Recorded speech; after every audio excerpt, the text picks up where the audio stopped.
தலைவர் பெருமக்களே, திரளாக கூடியிருக்கிற தமிழ் சொந்தங்களே, உங்கள் அனைவருக்கும் என்னுடைய பணிவார்ந்த வணக்கத்தை தெரிவித்துக் கொள்கிறேன். ஏறத்தாழ 3 மணி நேரத்திற்கும் மேலாக நாம் இங்கே இந்த அரங்கில் கூடியிருக்கிறோம். தலைவர்கள் ஆற்றிய உரை முனைவர் வைகை செல்வன், கவியருவி அண்ணன் அப்துல் காதர், நம்முடைய வேந்தர் அண்ணன் கோ விஸ்வநாதன் அவர்கள் மற்றும் தலைவர் பெருமக்கள் அனைவரும் ஆற்றிய உரை நம்மை ஒரு மயக்கத்திலே ஆழ்த்தியிருக்கிறது. நானும் இன்னும் அந்த மயக்கத்திலிருந்து தெளியவில்லை.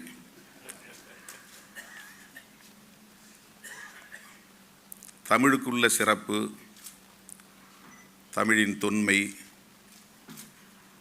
புரட்சி பாவலர் நம்முடைய பாரதிதாசனார் அவர்கள் எந்த அளவுக்கு அதிலே ஊறி திளைத்தவர் என்பதையெல்லாம் இங்கே எடுத்துரைத்த போது நாம் எங்கோ ஒரு கனவுலகிற்கு செல்லக்கூடிய அளவுக்கு ஒவ்வொருவருடைய உரையும் சிறப்பாக அமைந்திருந்தது. ஒரு கவனக்குவிப்பு நாளாக இந்த நாளை மாற்றியிருக்கிறார் நம்முடைய அண்ணன் வேந்தர் அவர்கள். வரலாற்று முக்கியத்துவம் வாய்ந்த ஒரு அறிவிப்பை செய்திருக்கிறார். இது ஒரு கோரிக்கையாகவும் தமிழக அரசுக்கு வைக்கப்பட்டிருக்கிறது. தமிழ் இயக்கத்தின் சார்பில் மாண்புமிகு முதல்வர் அவர்களை அண்ணன் அவர்களின் தலைமையில் தமிழ் அறிஞர்கள் விரைவில் சந்தித்து நேரிலே அவருக்கு இந்த வேண்டுகோளை வைக்க வேண்டும். திருமாவளவன் பார்த்துக்கொள்வான் அல்லது வைகோ பார்த்துக்கொள்வார் என்று இல்லாமல், அது அவர்களின் கடமை என்று கருதாமல் தமிழ் இயக்கமே இதை முன்னின்று செய்ய வேண்டும். அண்ணன் வேந்தர் அவர்களே நம்முடைய முதல்வர் அவர்களை நேரிலே சந்திக்க வேண்டும், தமிழ் அறிஞர்களோடு சந்திக்க வேண்டும்.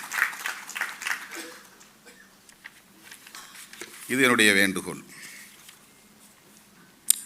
முதல்வர் அவர்கள் இந்த நாளிலிருந்து ஒரு கிழமை, அதாவது ஒரு வாரம், தமிழ் வாரம் என்று அறிவித்திருப்பது நமக்கு ஒரு முதல் கட்ட வெற்றி. இது தமிழ் இயக்கம் முன்னெடுத்த முயற்சிக்கு கிடைத்திருக்கிற முதல் கட்ட வெற்றி என்று நான் பெருமகிழ்வோடு பதிவு செய்ய விரும்புகிறேன். இன்றைக்கு மேலும் ஒரு சிறப்பான ஒரு அறிவிப்பை செய்திருக்கிறார் முதல்வர் அவர்கள்.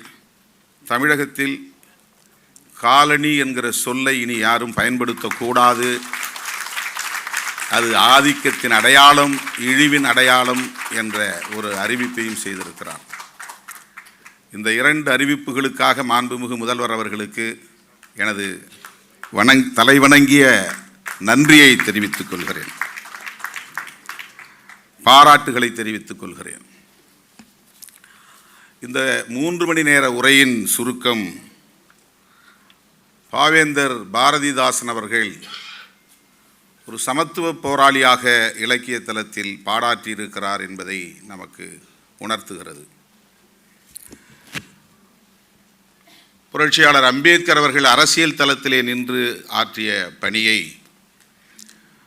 பகுத்தறிவு பகலவன் தந்தை பெரியார் அவர்கள் சமூகம், அரசியல் ஆகிய தளங்களில் நின்று ஆற்றிய பணியை இலக்கிய தளத்திலே நின்று நம்முடைய புரட்சி பாவலர் பாரதிதாசனார் ஆற்றியிருக்கிறார்.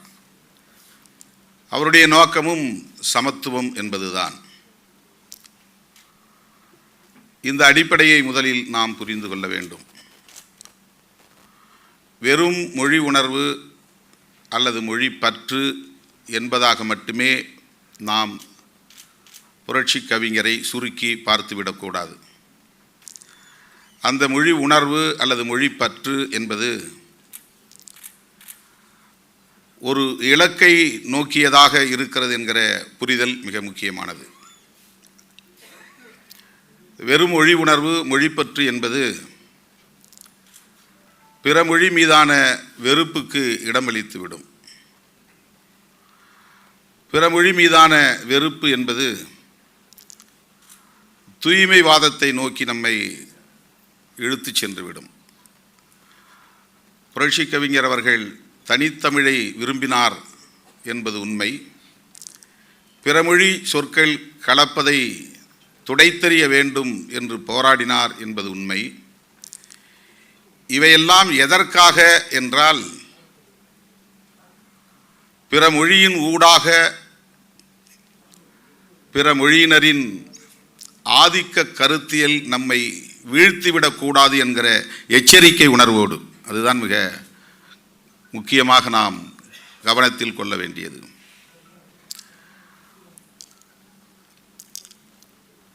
பிற மொழியை அல்லது பிற மொழியின் அரசியலை, அந்த மொழியின் ஊடாக நம் மீது திணிக்க விரும்புகிற அரசியலை நாம் புரிந்து கொள்வதன் மூலம்தான் புரட்சி கவிஞரை முழுமையாக புரிந்து கொள்ள முடியும்.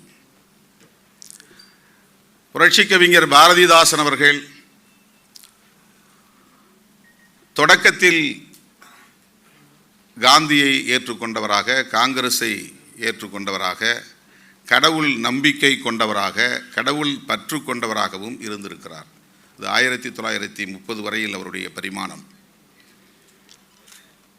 அதனால்தான் தன்னுடைய பெயரை பாரதிதாசன் என்று மாற்றிக்கொள்கிறார். பாரதிதாசன் என்று சொல்லுவதிலே நமக்கு ஒரு நெருடல் இருக்கிறது. பாரதியை ஏற்றுக்கொள்ள முடியாதவர்களால் பாரதிதாசன் என்கிற சொல்லை, அந்த பெயரை ஏற்றுக்கொள்ள முடியாது. அதனால்தான் பாவேந்தர் என்று அழைப்பதை வழக்கமாக கொண்டிருக்கிறோம். பாரதிதாசன் என்பதில் தாசன் என்பதே தமிழ் சொல் இல்லை. அதுவும் அடிமை என்று சொல்லக்கூடிய பொருளை கொண்டது. பாரதி சமத்துவ கருத்தியலை கொண்டவராக அறியப்பட்டாலும் கூட, பெண் விடுதலையை பேசியவர் என்று அறியப்பட்டாலும் கூட, தமிழ் மொழியின் மீது தீராத பற்று கொண்டவர் என்று அடையாளப்படுத்தப்பட்டிருந்தாலும் கூட, சனாதன கருத்தில் அவருக்கு உடன்பாடு இருந்தது என்பதுதான் பெரியார் இயக்க பார்வை. ஆகவே அந்த பாரதிக்கு தாசன் என்று இவரை எப்படி நாம் நிலைநிறுத்துவது, அந்த பெயரை எப்படி திரும்ப திரும்ப அழைப்பது என்கிற நெருடல் இருக்கிறது. கவிஞர் என்கிற சொல்லே தமிழ் சொல் இல்லை. அதனால்தான் பாவலர் என்கிற சொல் மாற்று சொல்லாக பயன்பாட்டுக்கு வந்திருக்கிறது. வாரம் என்கிற சொல் தமிழ் சொல் இல்லை என்று இங்கே நண்பர் ஒருவர் பேசினார். அது கிழமை என்ற தமிழ் சொல்லால் அழைக்கப்படுகிறது. இப்படி சொல்லிக்கொண்டே போகலாம். தேசியம் என்பதே தமிழ் சொல் இல்லை. தமிழ் தேசியம் என்று நாம் சொல்லுகிறோம். தேசியம் என்பதே தமிழ் சொல் இல்லை. தேசம் என்பதும் தமிழ் சொல் இல்லை.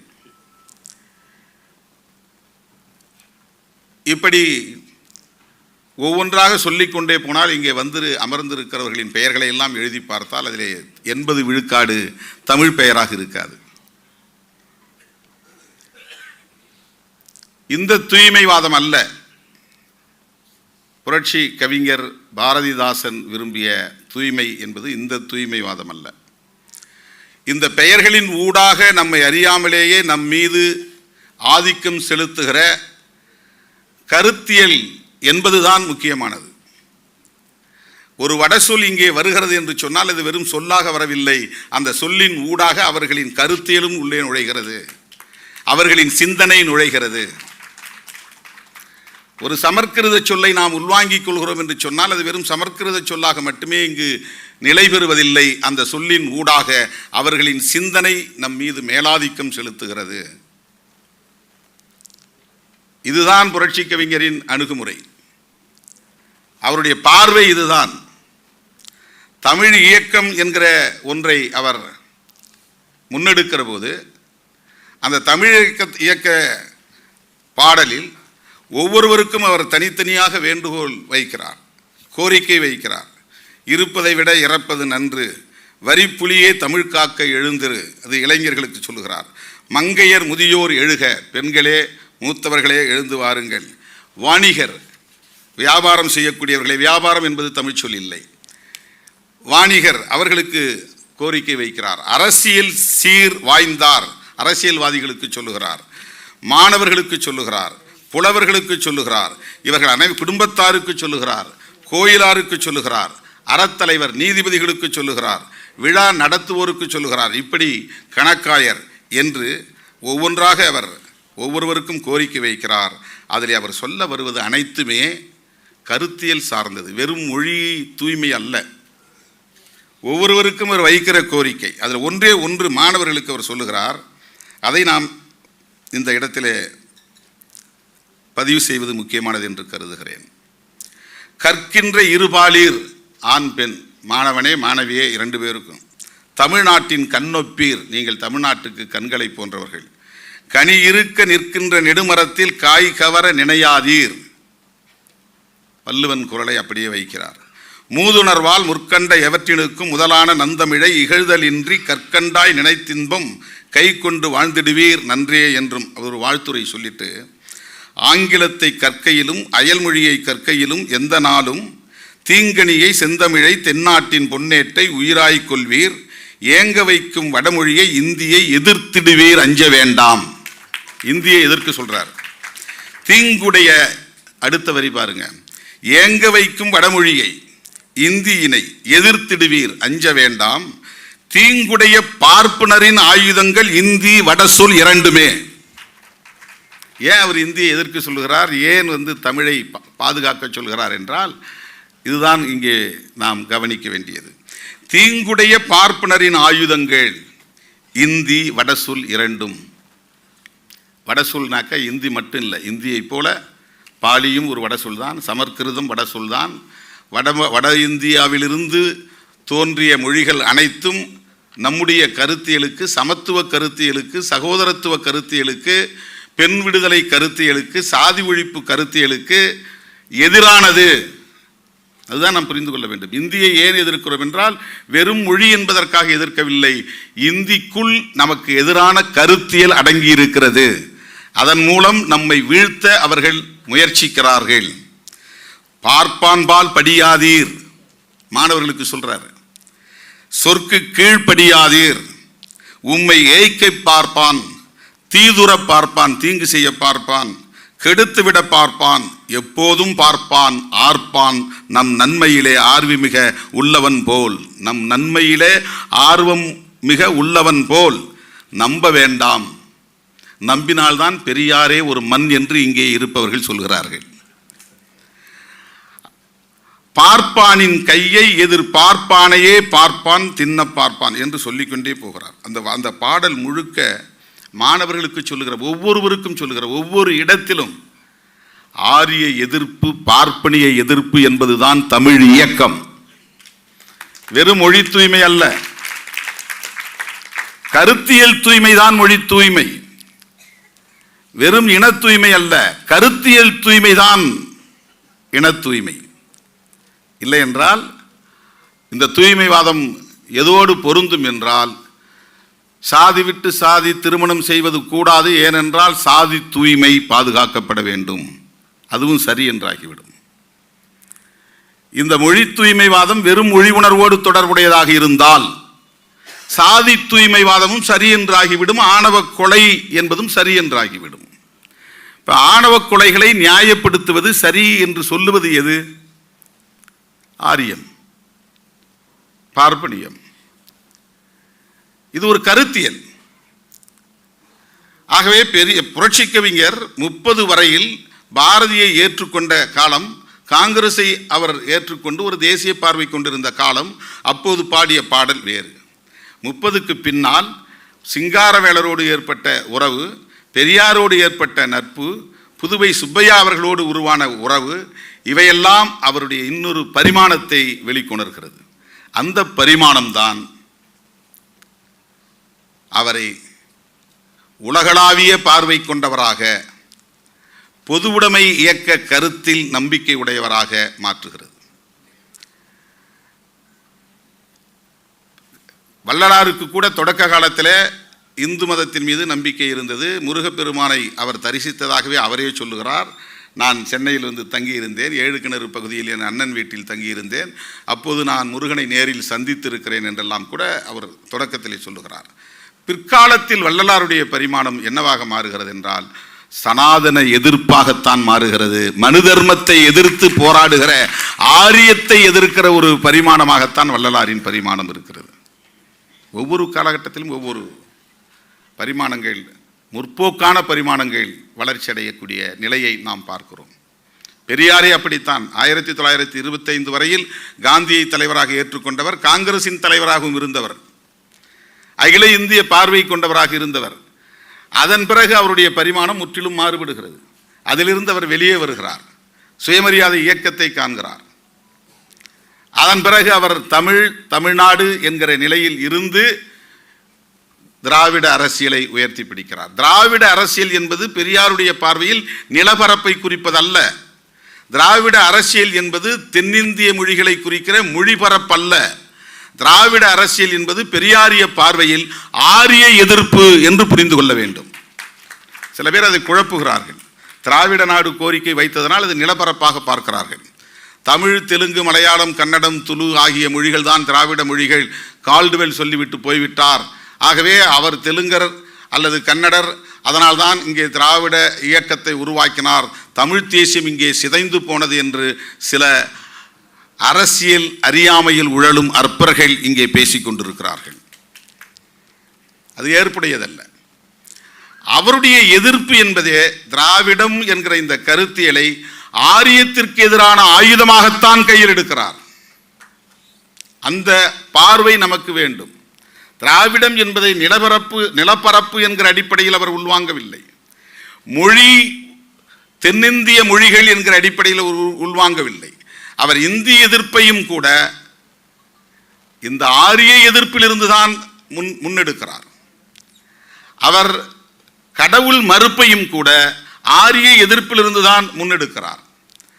பார்ப்பனர்களுக்கு எதிரான கருத்தை சொல்லுவதும் கூட அந்த பார்ப்பனியம் அல்லது ஆரியம் அல்லது சனாதனம் அல்லது மனுதர்மம் என்கிற அந்த கருத்தியல் எதிர்ப்பில் இருந்துதான் முன்னெடுக்கிறார். அதை ஏன் எதிர்க்க வேண்டும்? சமத்துவம் வேண்டும் என்கிற புரிதலில் இருந்துதான் பெரியார் இதை முன்னெடுக்கிறார்.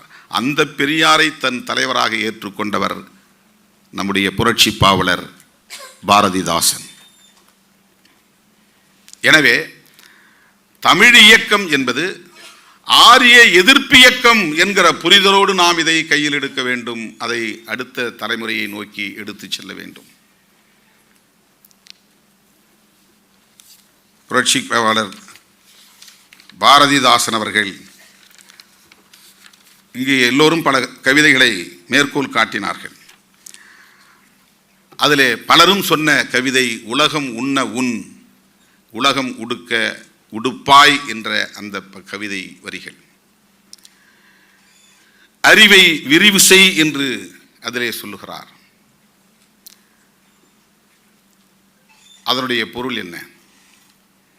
அவரை நாம் மொழி என்கிற ஒரு எல்லைக்குள்ளே சுருக்கிவிடக்கூடாது, அல்லது தமிழ்நாடு என்கிற நிலப்பரப்பை ஒரு எல்லையாக கொண்டு சுருக்கிவிடக்கூடாது. அதனால்தான் இன்றைக்கு அவருடைய பிறந்த நாளை உலகம் தழுவிய பார்வையோடு முன்னிறுத்த வேண்டும் என்று உலக தமிழ்நாள் என்று உலகம் தழுவிய பார்வையோடு இன்றைக்கு நம்முடைய வேந்தர் அவர்களும் அறிவிப்பு செய்திருக்கிறார்.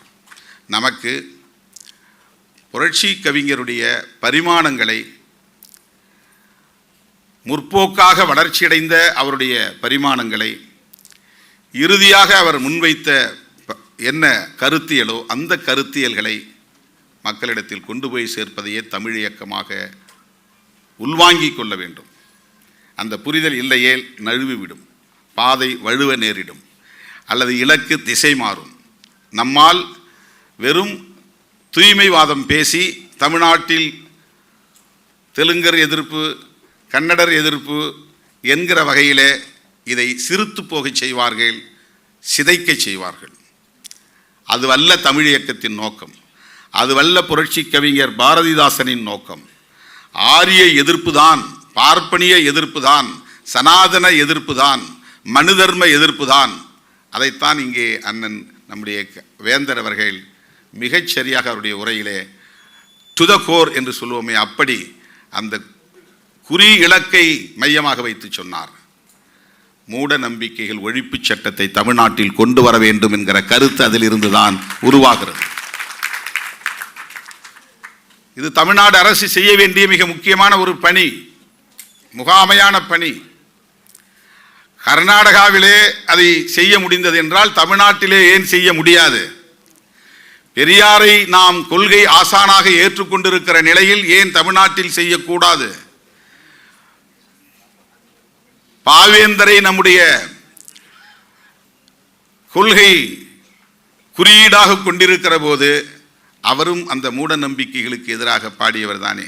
என்ன அருமையான அந்த தமிழ் இயக்கத்திலே கோயிலாருக்கு சொல்கிறார். அங்கே கூட இந்த சொல்கிறார், மடிகட்டி கோயிலிலே மேலுடைய இடுப்பினிலே வரிந்து கட்டி பொடிகட்டி இல்லாது பூசி இரு கைகட்டி பார்ப்பானுக்கு படிகட்டி தமிழரென படிக்கட்டின் கீழ் நின்று தமிழ் மானத்தை வடிகட்டி அவன் வட சொல் மண்ணாங்கட்டிக்கு வைப்பீர் மந்திரம் என்றே. எவ்வளவு ஆத்திரம் அவருக்கு அந்த இடத்துல இருக்கிறது. இது வெறும் பார்ப்பன வெறுப்பு அல்ல, ஆரிய கருத்தியல் எதிர்ப்பு. பெரியாரையும் புரட்சி கவிஞரையும் இந்த கோணத்தில் புரிந்து கொண்டால் மட்டும்தான் நாம் சரியான இலக்கை நோக்கி நகர முடியும், பயணிக்க முடியும். வெறும் புரட்சி கவிஞரை நாம் மொழிப்பற்றாளர் என்கிற அடிப்படையில் மட்டுமே அணுகிவிடக் கூடாது என்பதற்காக சொல்லுகிறேன். தமிழ் தேசியம் என்பது கூட மொழி உணர்வால் இன உணர்வால் வளரக்கூடியதல்ல. இந்திய அளவில் நிலை கொண்டிருக்கிற பார்ப்பனிய தேசியத்தை அழித்தொழிப்பதன் மூலம்தான் தமிழ் தேசியத்தை வென்றெடுக்க முடியும், அதை நிலைநிறுத்த முடியும். அதை அவர்கள் மதவழி தேசியமாக இங்கே கட்டமைக்கிறார்கள், மதவழி தேசியமாக கட்டமைக்கிறார்கள். இந்து பெரும்பான்மைவாதத்தை முன்னிறுத்துகிறார்கள். உலகத்தில் வேறு எந்த மதத்திலும் சாதியின் பெயரால் பிறப்பின் அடிப்படையில் உயர்வு தாழ்வை ஒரு கோட்பாடாக கொண்டிருக்கவில்லை. ஏன் நீங்க முஸ்லீம் மதத்தை விமர்சிக்கவில்லை, கிறிஸ்துவ மதத்தை விமர்சிக்கவில்லை, இந்த மதத்தை மட்டும் விமர்சிக்கிறீர்கள் என்று கேட்கிறார்கள். எல்லா மதங்களும் சகோதரத்துவத்தையும் சமத்துவத்தையும் பேசுகின்றன.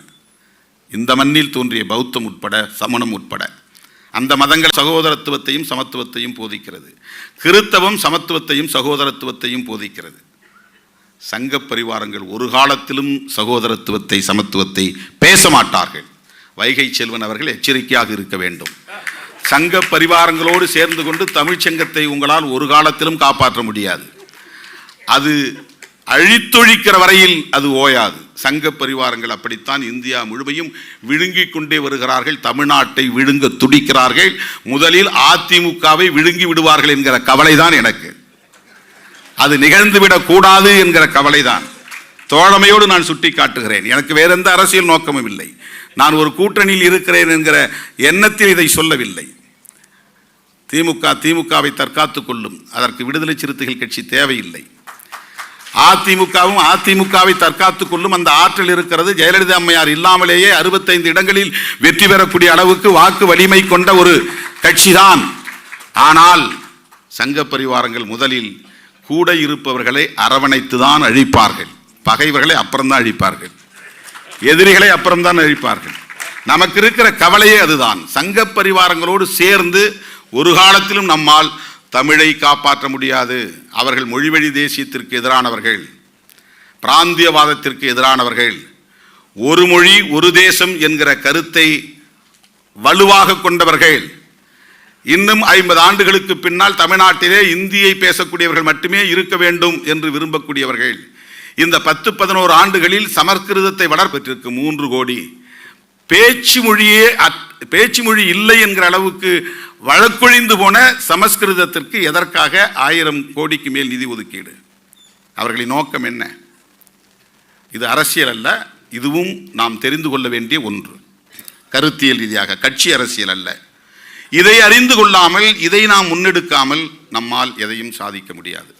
அதிமுகவும் திமுகவும் இந்த களத்திலே இப்படி இணைந்து நின்று தமிழையும் தமிழ் உணர்வாளர்களையும் தமிழ் நாட்டையும் தமிழ் முன்வைக்கக்கூடிய சமத்துவ கோட்பாட்டையும் பாதுகாக்க வேண்டும். இந்த இடத்திலே அதிமுகவுக்கும் அந்த பொறுப்பு இருக்கிறது, திமுகவுக்கும் அந்த பொறுப்பு இருக்கிறது. என்ன கொள்கையை நாம் சமூக தளத்தில் பேசினாலும், பொருளாதார தளத்தில் பேசினாலும், கலாச்சார தளத்தில் பேசினாலும் அரசியல் தளம்தான் தீர்மானிக்கும் யார் இந்த நாட்டை, இந்த மண்ணை அல்லது இந்த மாநிலத்தை ஆளுகிறார்கள் என்பது மிக முக்கியமானது.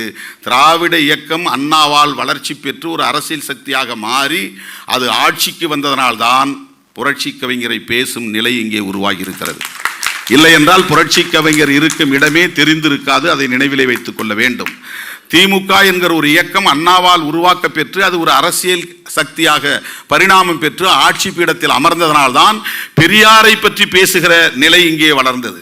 நீங்கள் யோசித்து பாருங்கள், தப்பி தவறி ஒரு 10 ஆண்டுகளுக்கு பின்னால் சங்க பரிவாரங்கள் இந்த ஆட்சி பீடத்தில் இருந்து அமர்ந்தால் புரட்சி கவிஞரின் கவிதைகள் நிலை என்ன ஆகும்? தமிழ் இயக்கம் என்ன ஆகும்?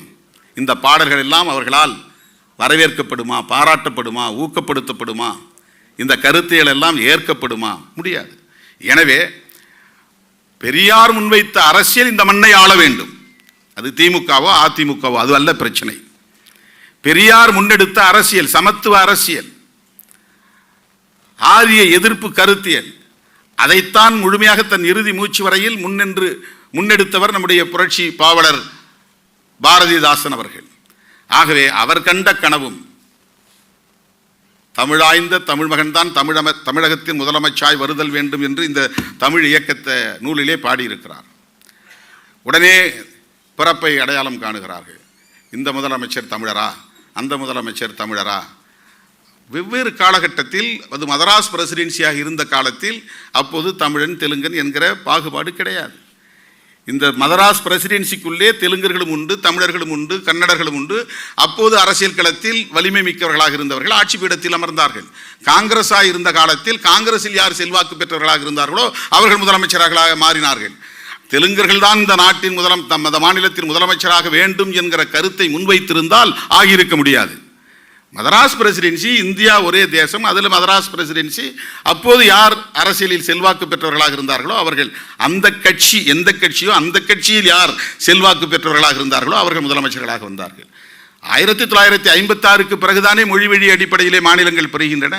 மொழி வழி அடிப்படையிலே மாநிலம் பிரிவதற்கு முன்னதாகவே இங்கே மொழி உணர்வை வளர்த்தது திராவிட இயக்கம் தானே, பெரியார் தானே. 1938 பெரியார் தானே இந்தி எதிர்ப்பை தலைமை தாங்கி நடத்துகிறார். அந்த தமிழ் உணர்வு இங்கே வளர்ந்ததற்கும், தமிழ் தேசிய உணர்வு இங்கே வளர்ந்ததற்கும் அந்த இயக்கங்களும் அந்த அரசியலும் தானே அடிப்படை காரணம். ஆக அதை சிதைப்பது என்பது எவ்வளவு ஆபத்தானது. இதைத்தான் நாம் மக்களிடத்திலே கொண்டு போய் சேர்க்க வேண்டும். இந்த காரணத்தால் தான் அதிமுகவும் இங்கே உயிர்ப்போடு இருக்க வேண்டும் என்று திருமாவளவன் விரும்புகிறான்.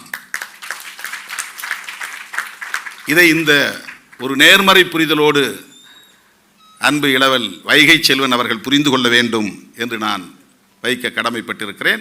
இதை அண்ணன் வேந்தருடைய தலைமையில் நடக்கிற கூட்டத்தில் தான் பேச முடியும். இப்படி மனம் திறந்து நாம் பேச வேண்டியிருக்கிறது. அந்த துணிச்சல் அவருக்குத்தான் இருக்கிறது. அதனால்தான் வைகை செல்வனையும் வைகோவையும் பக்கத்திலே அமர வைத்திருக்கிறார். ஏன்? இது வெறும் மேடைக்காக அல்ல, ஏதோ ஒரு நிகழ்வுக்காக அல்ல. இந்த உணர்வு இங்கே மேலோங்க வேண்டும் என்பதுதான். அதைத்தான் நான் அந்த புரிதலில் இருந்துதான் இதை பல சந்தர்ப்பங்களில் பல சூழல்களில் நான் பதிவு செய்து வருகிறேன். எனவே இந்த இடத்திலும் நான் பதிவு செய்ய விரும்புகிறேன், நாம் மிகவும் எச்சரிக்கையாக இருக்க வேண்டும். நம்முடைய முன்னோர் முன்னெடுத்த அரசியல், புரட்சி கவிஞர் முன்னெடுத்த அரசியல், அவர் தன்னுடைய தலைவராக ஏற்றுக்கொண்ட பெரியார் முன்னெடுத்த அரசியல், எனக்கே தலைவர் அம்பேத்கர் தான் என்று சொன்னவர் தந்தை பெரியார். நான் ஒருவரை தலைவராக ஏற்றுக்கொள்வேன் என்றால் அது புரட்சியாளர் அம்பேத்கர் தான் என்று சொல்லத்தக்க வகையிலே பெரியார் தன்னுடைய தலைவர் என்று அறிவித்த புரட்சியாளர் அம்பேத்கர் முன்னெடுத்த அரசியல் இந்த மண்ணில் பாதுகாக்கப்பட வேண்டும். அதற்கு நாம் இணைந்து நிற்போம். அதுதான் உண்மையான தமிழ் இயக்கமாக அமையும் என்று சொல்லி வாய்ப்புக்கு நன்றி கூறி முடிக்கிறேன். நன்றி, வணக்கம்.